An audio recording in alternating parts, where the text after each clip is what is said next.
What if we told you everything you know, your emotions, your dreams, even your so-called reality, is just one tiny layer of a colossal hidden system?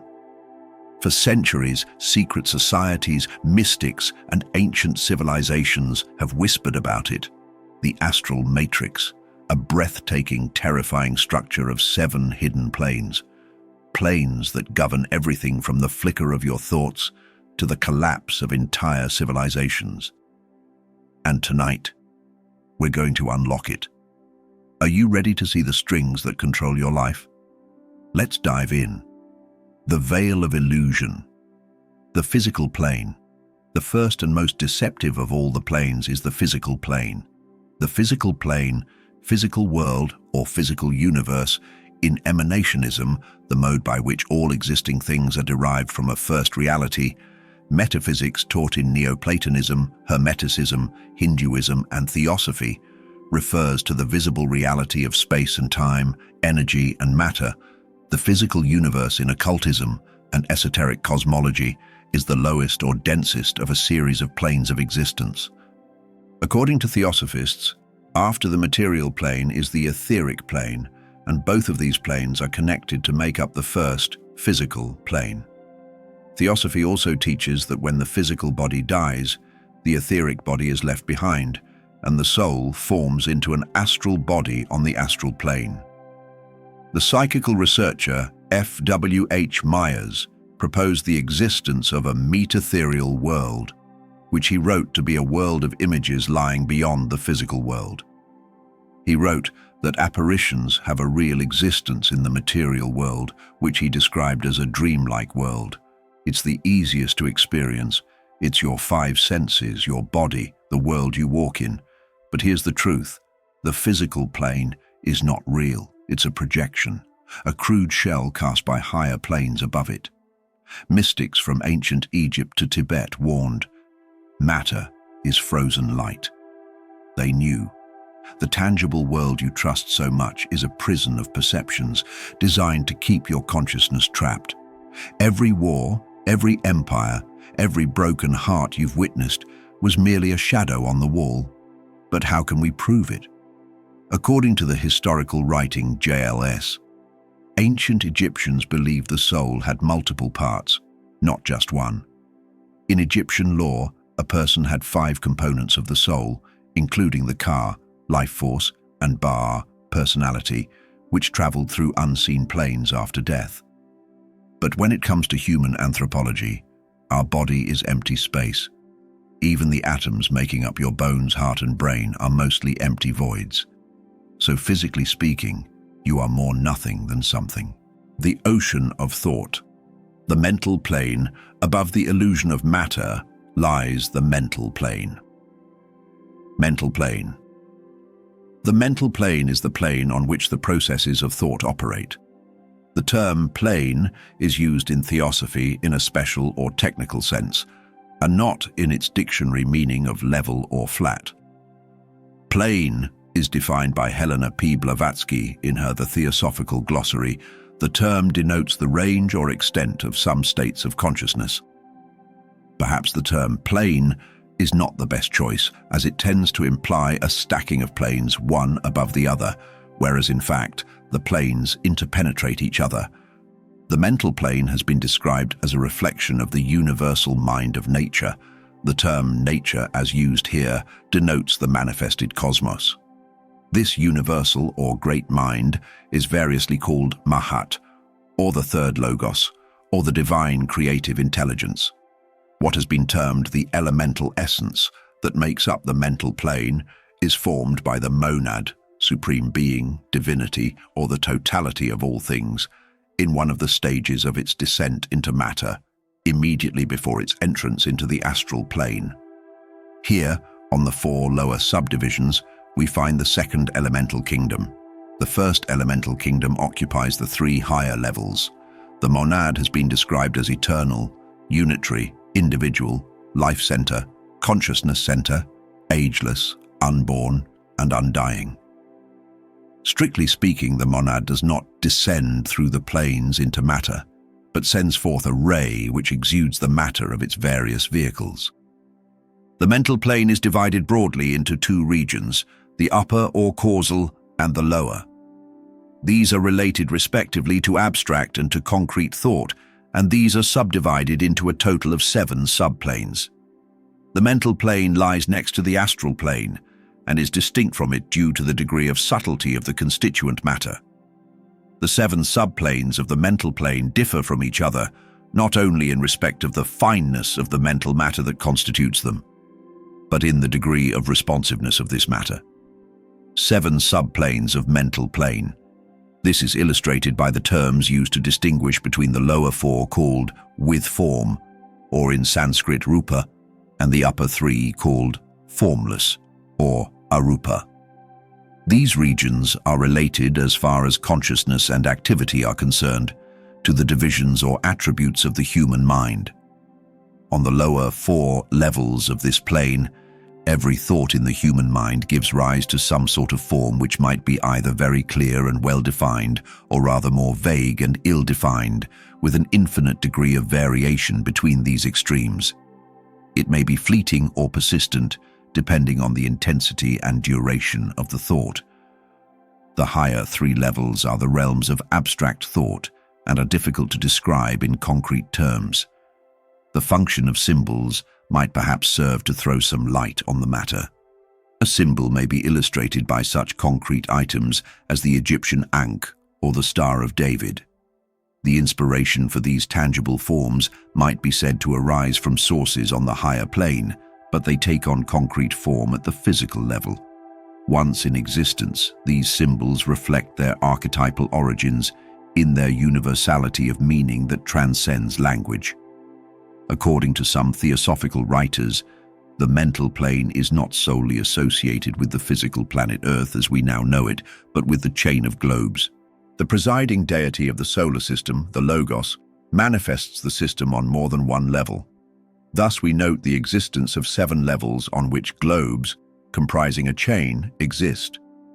The mental plane is associated, so it is said, with the globes A and G. Each physical planet in our system is said to have associated with it planes such as astral and mental. Thought forms are an important subject of the mental plane discussion. Each thought gives rise to its corresponding entity on that plane. Clear and long maintained thought generates a clear and well-defined form, which might persist for an indefinite length of time.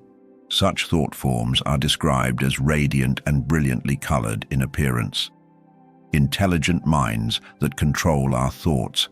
A vast number of intelligences exist on the upper and lower regions of the mental plane, whose bodies are composed of the elemental essence. These entities have been called Shining Ones, SK, Devas, and they are said to guide the processes of nature at the physical level. They are beings of supernal intelligence, transcendent powers, and splendid aspects. They work through a myriad of elementals, each of whom is dedicated to some special work. The human relationship to the mental plane is very close, since that part of the human subtle constitution that is a mental body lies in degree of subtlety between the astral body and the causal. Since the mental body is composed of material derived from the mental plane, it follows that much of the thought processes of the human affects the mental plane, see mental body. Certain highly developed individuals, such as Chelas of the Mahatmas, are able to do conscious work on the mental plane in their mental bodies, known in Sanskrit as Mayavi Rupa, or illusory body, when independently functioning in the mental world. While asleep, such individuals are able to help others by impressing on their minds noble thoughts or high ideals. Communication on the mental plane is almost instantaneous, and above all, relatively undistorted. Such an ability is not, of course, confined to Chelas, but may be possessed by any individual who has undergone the requisite training in such a discipline as, say, Raja Yoga. According to Annie Besant, the egos of the masters of the wisdom and other initiates dwell on the 3rd level of the upper region, and they have a preponderance of the matter of the mental plane in their bodies. It's interesting to notice that your brain generates enough electricity to power a light bulb. Every time you think or feel something, Your neurons spark tiny electrical currents, the same principle that powers your home. Thoughts are not inside your head. They are currents flowing through this vast ocean, tapping into your mind like radio signals. The ancients knew ideas are alive. Plato spoke of the world of forms, a place where pure concepts existed before physical reality. But here's the horrifying catch. Just as you are influenced by weather patterns you can't control, you are influenced by thought forms you cannot even see. Mass hysteria, revolutions, entire eras of human thought. They all originate from the storms raging in the mental plane. You are not thinking your thoughts are thinking of you. The world of emotion, the astral plane, beyond thought lies emotion. The raw force of the astral plane. Most people today are strongly focused on the material plane. If we are only physically oriented and express the lower desires of life, we are stuck at the base center. When we are emotional, we move about in the sacral center. When we are intellectually oriented and like to talk about our personal opinions, it is through the solar plexus. When we are caught within the triangular forces of the solar plexus, sacral and base centers, we are governed by emotions, impulses and instincts, and our energies flow downwards. Majority of our problems are due to the imbalance of emotions, either when we suppress emotional desires or indulge in too much emotion. 90% of humanity is still very emotional. Also, most of the diseases that humanity suffers from have emotional causes. Problems of the emotional plane. The emotional and mental planes are our biggest problems. Thoughts come to us, even if we do not want them at all. Emotionally, we have likes and dislikes. We establish relationships where we later find out, oh, I should not have established a relationship with this person. We lose control of ourselves when we are unable to properly handle our thoughts and emotions.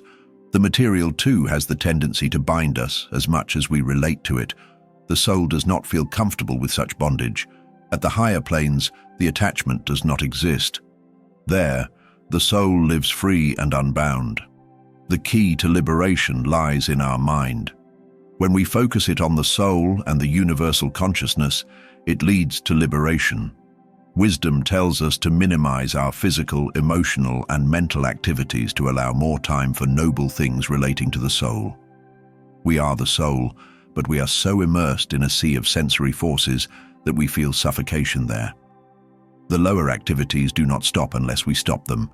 They might keep us busy beyond this life. Only when we try to get in touch with the higher self, we can get out there and dominate the lower bodies. We should not put up resistance to the lower bodies, but transcend them. And many religious people think that the key to it is the science of yoga. However much we may be in physical, emotional, and mental chaos in our lives, we can still try every day to establish contact with the higher self. We can connect with a master of wisdom and ask him for help to focus on the higher self. As soon as we think of him, he sends us the fitting force. For this reason, we daily invoke the master or a group of masters that we like. In this presence, we can carry out our efforts, and we will slowly be able to gain mastery over our personality. The astral plane. The reactions of the lower nature arise through the activity of the astral plane of emotions. Astral is a word that has caused confusion for the last 100 years. The word comes from the Latin astrum and the Greek astron, star, meaning related to the stars, to the light.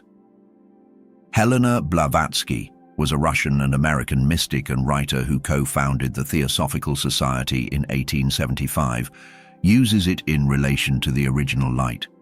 Light is a reflection of the consciousness on the most subtle matter. Some people call it akasha, or the astral light. When we get to the Buddhic plane, we will find more consciousness and less matter there. This is called the state of light. When Blavatsky speaks of the astral body, it is the body of light and of life. She includes the etheric plane, the vital plane, and the emotional plane. There is a body of life, a body of light, and a body of desire. These three taken together is called the astral body. The etheric part of the astral body transmits light. The body of light is called the etheric body.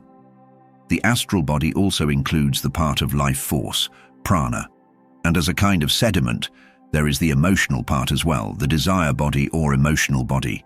In Sanskrit, it is called kama sarira.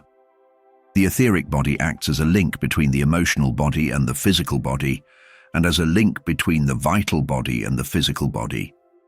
Through the vital body, the etheric body transmits vital force, and through the emotional body, it transmits emotions. Between the physical and the vital, there is a thick layer of emotional matter.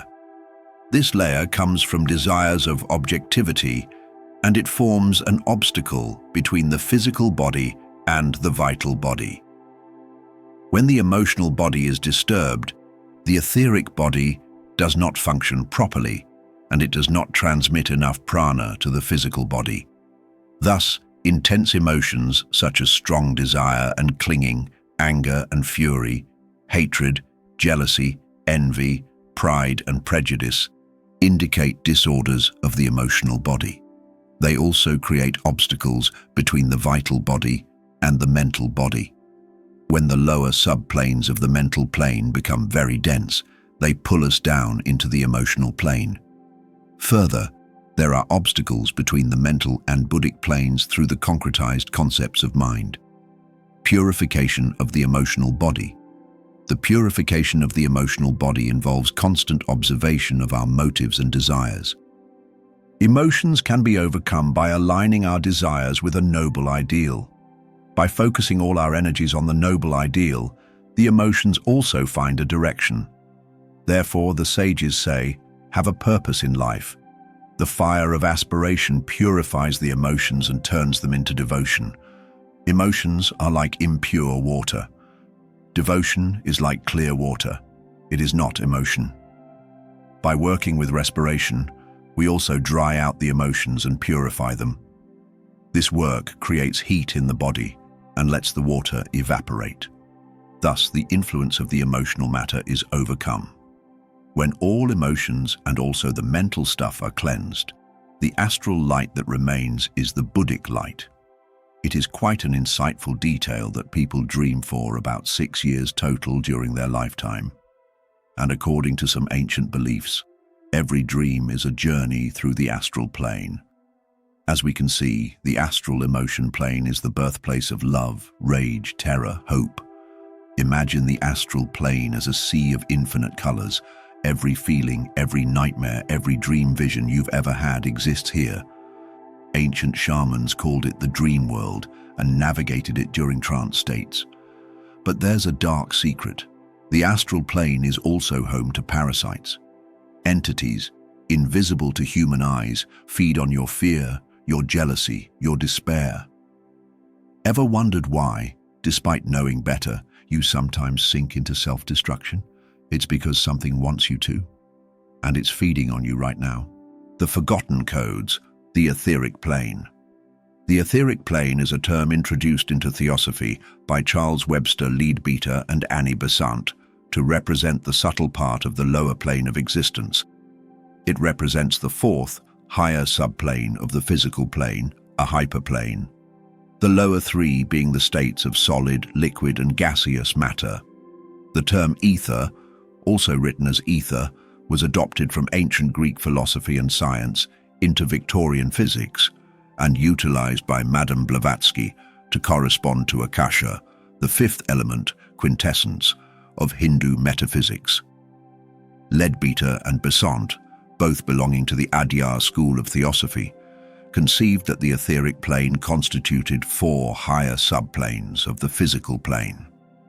According to the theosophist Geoffrey A. Farthing, Leadbeater used the term because of its resonance in the physical sciences to describe his clairvoyant investigations of subatomic physics.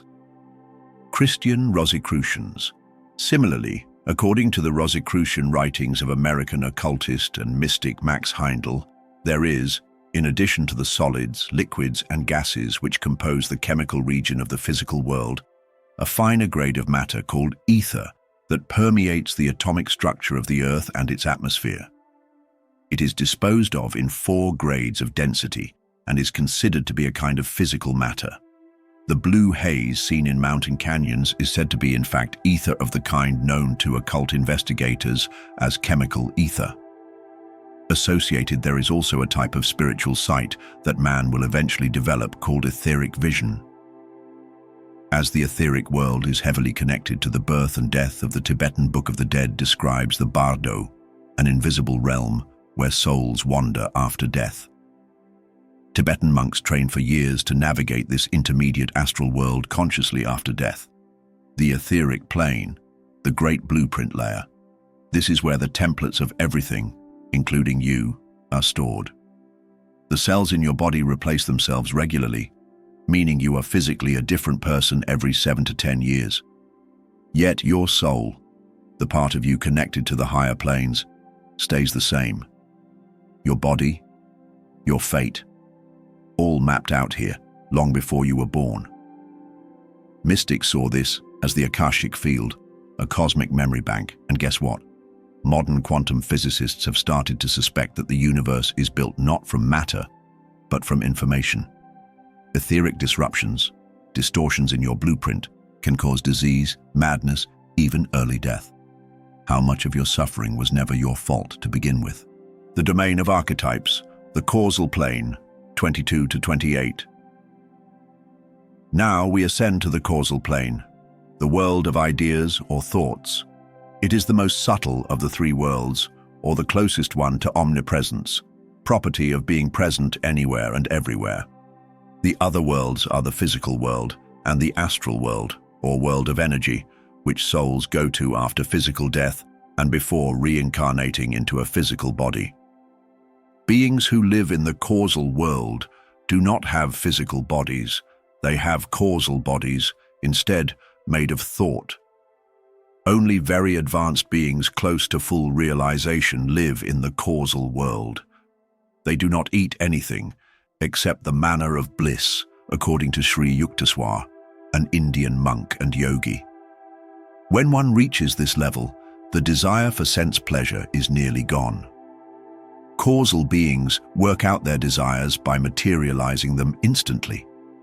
Souls in the causal world recognize one another as individualized points of joyous spirit. Their thought things are the only objects which surround them. As a human being, closing the eyes can visualize a dazzling white light or a faint blue haze, so causal beings by thought alone are able to see, hear, feel, taste, and touch. They create anything or dissolve it by the power of the cosmic mind. Many beings remain for thousands of years in the causal cosmos. By deeper ecstasies, the freed soul then withdraws itself from the little causal body and puts on the vastness of the causal cosmos. No longer does the soul have to experience its joy as an individualized wave of consciousness, but is merged in the one cosmic ocean. Why do heroes rise in times of crisis? Why do tyrants always seem to emerge at just the right moment? It's not a coincidence, it's causality. Archetypes, the hero, the betrayer, the mother, the destroyer, are ancient programs coded into the fabric of existence. Civilizations rise and fall according to their pull. Even your personal life, the people you meet, the roles you play, is deeply influenced by this realm. You think you're making free choices, but most of the time, you're simply playing your assigned role in a cosmic drama. The realm of souls, the spiritual plane. Higher still is the spiritual plane. The 6th plane of existence is home to the laws of the universe and to the Akashic library. All are very high-level vibrations of consciousness and of knowledge. The laws of the universe are governed by virtue and hold the universe together like a thin weave. They give structure to the reality we perceive. Laws of gravity, magnetism, light, energy, matter, etc. Those we have studied in our science classes. And the metaphysical laws like that of attraction, of karma, and of cause and effect. These are all found at the 6th plane. Virtues are nothing but high-vibration thought patterns, which once mastered, connect you to the laws, and could help mend and heal There are many healers who use the knowledge of the sixth plane. People who use sound, light, astrology, numerology, sacred geometry, Akashic records, etc., are gifted or armed with knowledge of such consciousness and thought forms. They have moved past the illusion of separation of the fifth plane. Each of these practices are deep and based on scientific knowledge. The common quality to each of them is that they are intangible to the human eye, but perceptible by their existence. They are subtle energies or consciousness. What do Akashic records say? The Akashic Library, in the religion of Theosophy and the spiritual movement of Anthroposophy, the Akashic records are believed to be a compendium of all universal events, thoughts, words, emotions, and intent ever to have occurred in the past, present, or future, regarding not just humans, but all entities and life forms. For example, is the repository of the energetic blueprint of each soul that exists. It carries all the memories, thought forms, experiences of the soul across all incarnations. Do remember that there is no concept of time in this realm. Time exists only on the human plane. As a seeker, one can access these records and gain a subtle but very deep understanding of situations or issues in one's life, rather soul-level truths. The healing, then, is unique. The soul uses that understanding to move forward and carve a new direction. This realm is just before or below the realm of the Creator, or the final plane of existence. Hence, it has a very high vibration. Therefore, to access this realm in its true sense, for healing and learning, one has to be able to match one's own energies. Souls in this plane here can plan whole cycles of existence, and sometimes, entire groups of souls descend together to change history. The crown of reality, the divine plane. Finally, we reach the divine plane.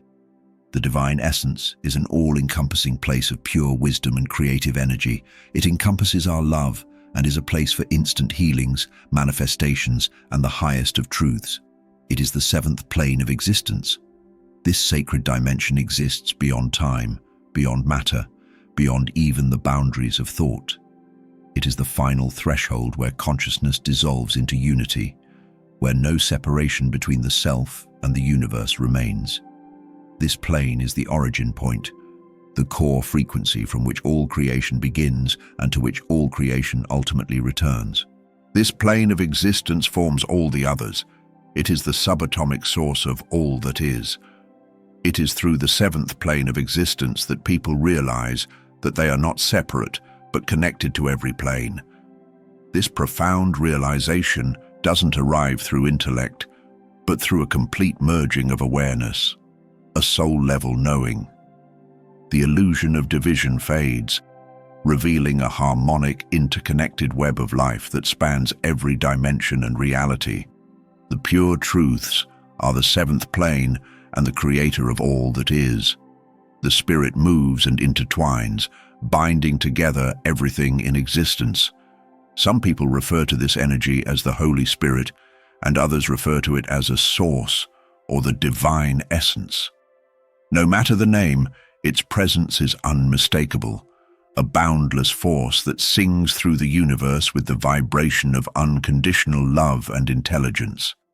It is the breath behind all life, the space between every atom, the intelligence within every thought.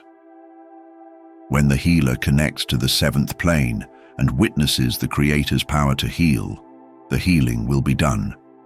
It is that simple. Healing at this level transcends technique. It's not about effort or struggle. It's about surrender, trust, and alignment.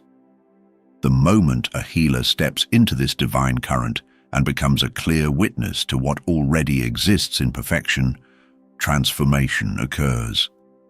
Healers working on this plane can achieve immediate healing, though the client's free agency must be respected and their beliefs may be blocking the healing. The seventh plane of existence embraces the healer with love, while it changes the human vibration to a level of perfection.